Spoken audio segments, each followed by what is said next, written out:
Stefano,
Kamili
Gracias.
Amen.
kandi mu bitsimbarare mu bigira ibyanyu mu byigize Musenyeri Vincent Harerimana bajya kuba abasaseredoti n'abihaye Imana muri hano bayobozi mu nzego zitandukanye barezi bacu bakangurambaga mu twitaho bana bagenzi banjye nimugire Noheli nziza tubahaye ikaze nyiricyubahiro Musenyeri mbere twizihize Noheli y'abana abana baturutse mu maparuwasi yose turi kumwe abana ni mu ntiza amashyi dushimire umwepiskopi wacu wemeye kuduha Noheli kuri ubu buryo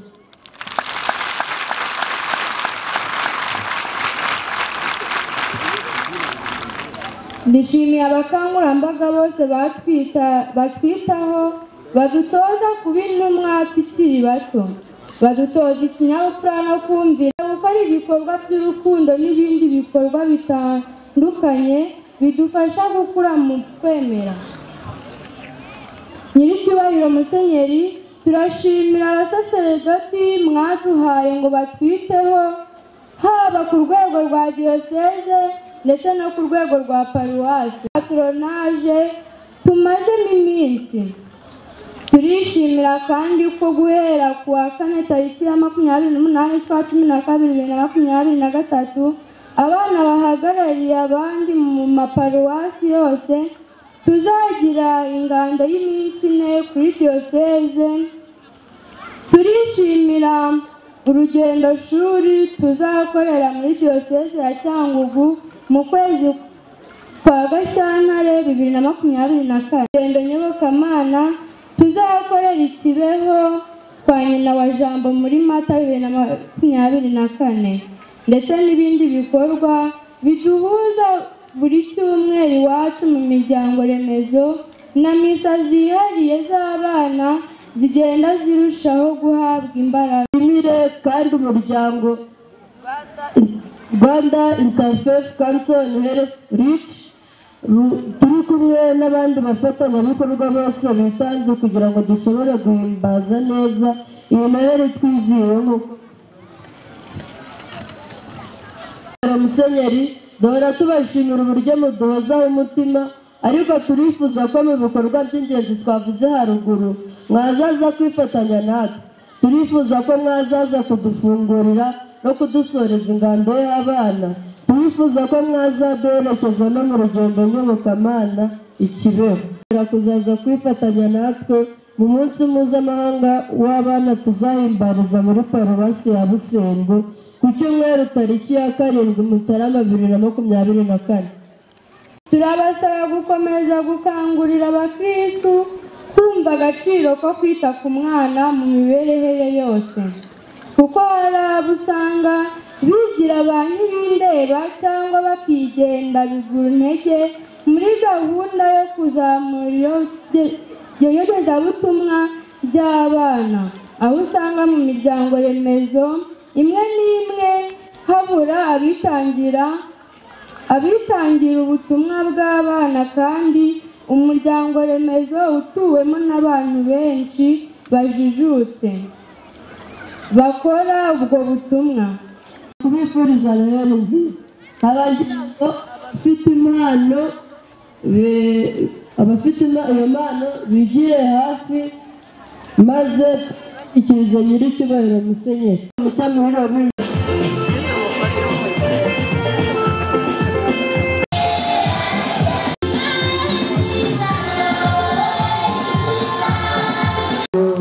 abana bageneye umwepiskopi umushumba wacu wa diyoseze ya Ruhengeri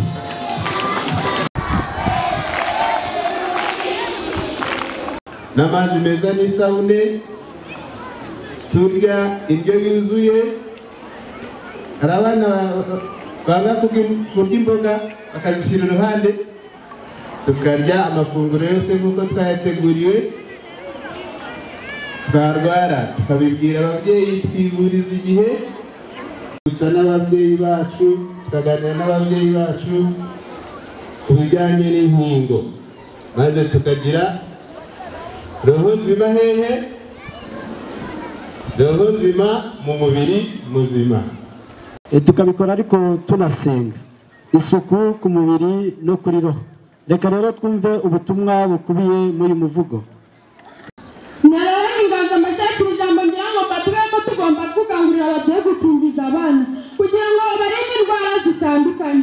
Ese muzi ngo ni bande mbwira? Erega ababyeyi mwe mbwira nimukingize abana banyu kugira ngo mubarinde indwara zitandukanye. Ese ababyeyi mudakingiza abana banyu bakiri bato muzi ngo muzabakingiza ari bakuru bamajije kwandura indwara zitandukanye. Reka bakura neza bagira ibitekerezo bizima. Reka mbabwire ibi byo kudakingira abana. Barwara iseru, barwara imbasa ndetse n'ibindi. Erega ababyeyi si ibyo gusa, niba ubona utwite ihutire kwa muganga wikingize zitandukanye. Yewe gihanga wahanze abantu, urega hari ubwenge muba wahanze muduhangira ababyeyi bacu bagitwara bajya bahora bagangira mu iterambere ryo gukingiza abana babo. Abana bagushije mu babyeyi nataka amakamba barira uwo yaba ntagushije nawe yangira ibintu. Babyeyi nta n'amashyi mwankomera ku ntebe amaze bagiye yo gukingiza abana banyu. Yari umusore atari umusazi usigaye gusobanura yasobanurira ababyeyi bakarushaho kumukunda. Waba ushaka kumenya akazina ke yamwegera. Ndabona ababyeyi basiganye ibirasirazi ibinezaneza ku mutima bibaza aho umusizi wabo uko umusizi yabo yitwa. Reka mbishimira amatsiko mbibwirire yari umutanga isenga Frozen ikunda kugira inama ababyeyi. Uwaba ushaka kumenya aho yiga yamwegera. Reka mbishimira amatsiko mbibwirire GSC Joseph Birima. Murakoze, mbifurije umwaka mushya muhire utemba amata n'ubuki. Murakoze. Mu gihe rero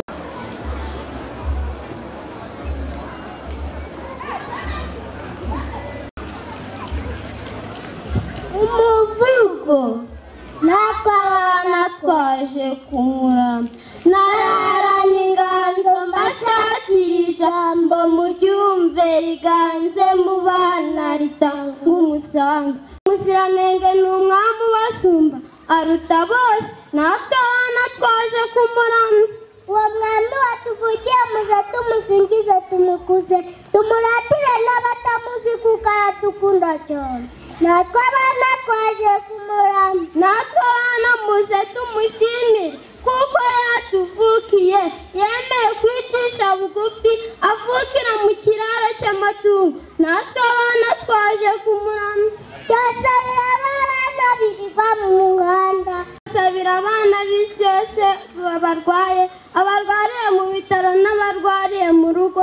Natwe abana muze tubasabire ku mwami wacu Yesu Kristo kuko yabavukiye ni umwami ubasumba. Natwe abana twaje kumurama.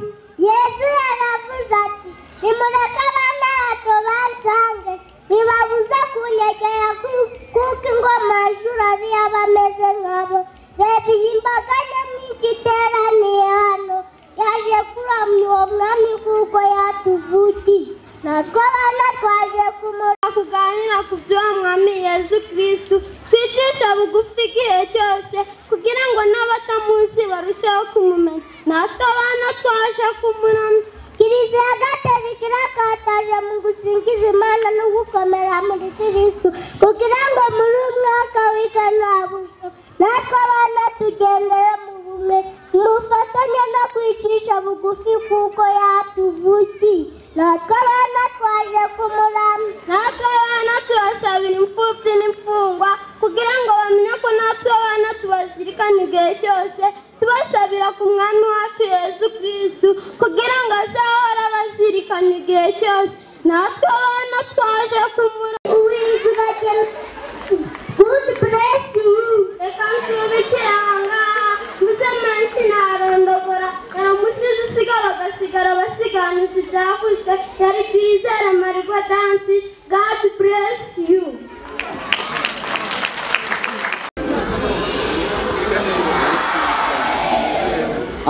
Televiziyo y'Imana haza amakuru kugeza abantu amakuru bakeneye. amakuru bakeneye nawe ugenda nawe bakugenera akantu. Imana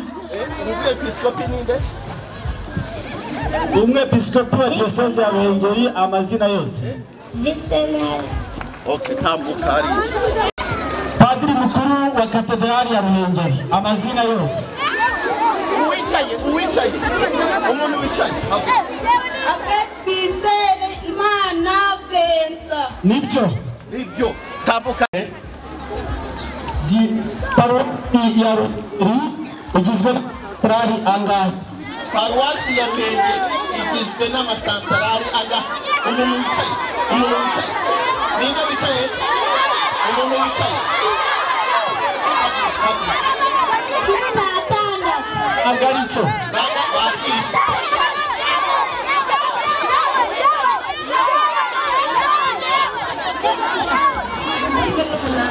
Agaricho Mwicare.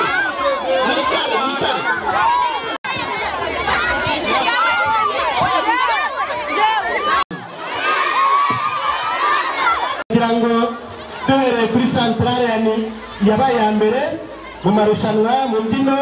Santrale ya Ninda ubahagarariye yakwegera hano imbere, tugakurikizaho santrale ya Musanze. Mu bihembo barahabwa Ninda harimo buri mwana waje hano wese umwepiskopi yamugeneye umudari ari buze guhabwa, ari buze gutahana mwese uko muri hano. Noneho ku buryo bw'umwihariko Ninda yabaye ya mbere bayigeneye Bibiliya ntagatifu ndetse babagenera n'inkoko zo korora ndetse na Musanze. Nuko muri buze kubibona Ninda bakwegera hino, Musanze nawe bakwegera hino, aba gatatu babaye muko nabo bakwegera hino, hagakurikiraho Gacaca.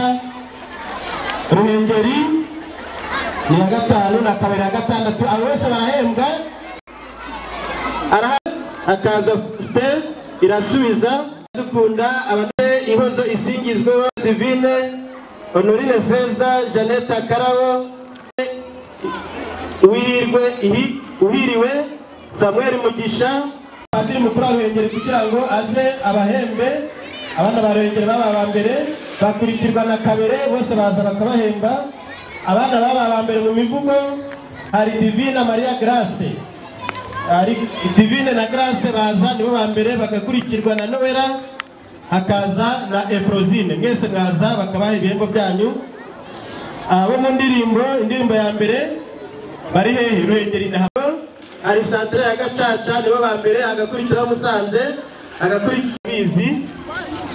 Arashaka nyakubahwa Musenyeri Vicaire Generali, nyakubahwa Padiri mukuru wa Paruwasi Katedrali, basaserdoti yeguye Imana, nyakubahwa muyobozi w'abahagarariye RIC, abayobozi bandi mwese muri hano, bana bacu dukunda, dongeye kubaramutsa mbifuriza Noheli nziza. Akaba ari Imana turi kumwe. Uyu munsi nk'umwihariko w'abana bifuje kugira Noheli y'abana mu rwego rwa diyosezi, bigaragaza urukundo dufitiye abana bacu n'ineza tugomba guharanira. Nk'uko mubizi, uyu mwaka w'igenurabushyo twifuje gushyira imbaraga mu iherezabutumwa by'abana n'urubyiruko. Iyi gahunda rero iziye igihe kuko ari gahunda ijyanye n'icyo twifuza muri uyu mwaka gushyiramo imbaraga, kandi atari uyu mwaka gusa no mu bihe biri imbere, kwita ku bana bacu. Niyo bw'umwihariko rero nkaba nshimira komisiyo y'urubyiruko n'abana uburyo ifite gahunda yo kurushaho kwegera aba bana, byagaragajwe n'uburyo mwateguye umunsi n'uburyo wagenze neza. Bana bacu, muri abana bakunzwe n'Imana umubyeyi, muri impano ikomeye twahawe. Ubuzima bwanyu tukaba dufite inshingano zo kubungabunga dukurikije urugero rwiza rw'umubyeyi Bikira Mariya na Yosefu urugo rw'i Nazareti aho Yesu yakuriye. Dufite inshingano rero zo kugira ngo ingo zacu zibe dukurikiza urugero urugo rw'i Nazareti aho umwana Yesu yakuriye mu gihagararo, mu bwenge no mu busabanyiramana.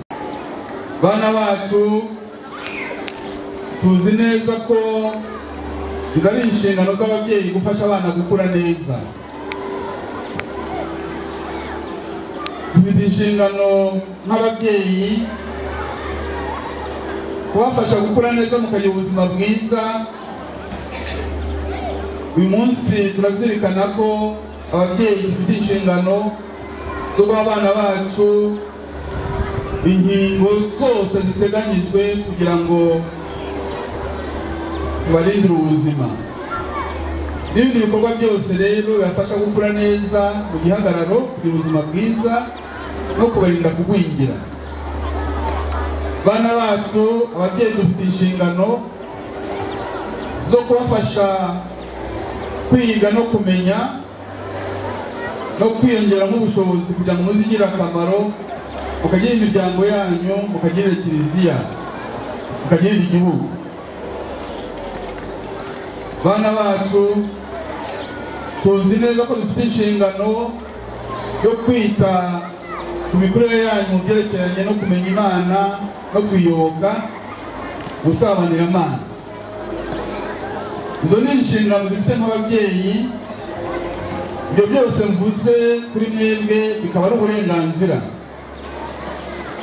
Ku rundi ruhande ariko namwe mwiganye Yesu, i Nazareti yaranzwe no kumvira ababyeyi, arangwa no kwitabira umurimo yatojwe n'umubyeyi we, yatojwe na Yosefu, arangwa n'imyitwarire myiza, ku buryo rero tugomba kubona nk'urugero. Bana mukurikira urugero rwa Yesu Nazareti waranzwe no kumvira no kurerwa agakundira ababyeyi. Icyo tubifuriza rero ariko mufiteho uburenganzira, ariko akaba n'inshingano mufite yo kumvira ababyeyi n'ababarera. Gahunda zose rero ziriho muri iki gihe numvise nkaba nzishyigikiye, kandi nsaba komisiyo ishinzwe abana tugashyiramo imbaraga kugira ngo abana bacu bitabweho. Nongeye rero kubashimira ko mwaje muri benshi, kandi icyabazanye akaba ari kugira ngo dusangire Noheli. Hari n'isengesho yatsandi twasangiye misa ntagatifu, ariko tugiye no gusangira n'ibindi. Nyuma yo gusangira n'amagambo meza n'ibirori byiza mwaduteguriye, tugiye no gusangira ibyo twateganyije uyu munsi. Mwese rero nongeye kubashimira kandi bifuriza Noheli nziza no kuzagira umwaka mushya muhire wa 2024. Murakarama.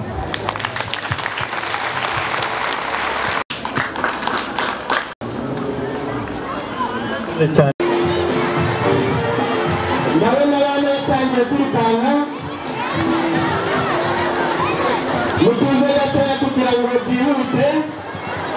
Abana bose abasaserdoti umwepiswa wese akunda mutane we tugiye kuzuzanya mu buryo bwo gusanga ikiganiro kuri bitanu azuma ikibazo cyose birangiye.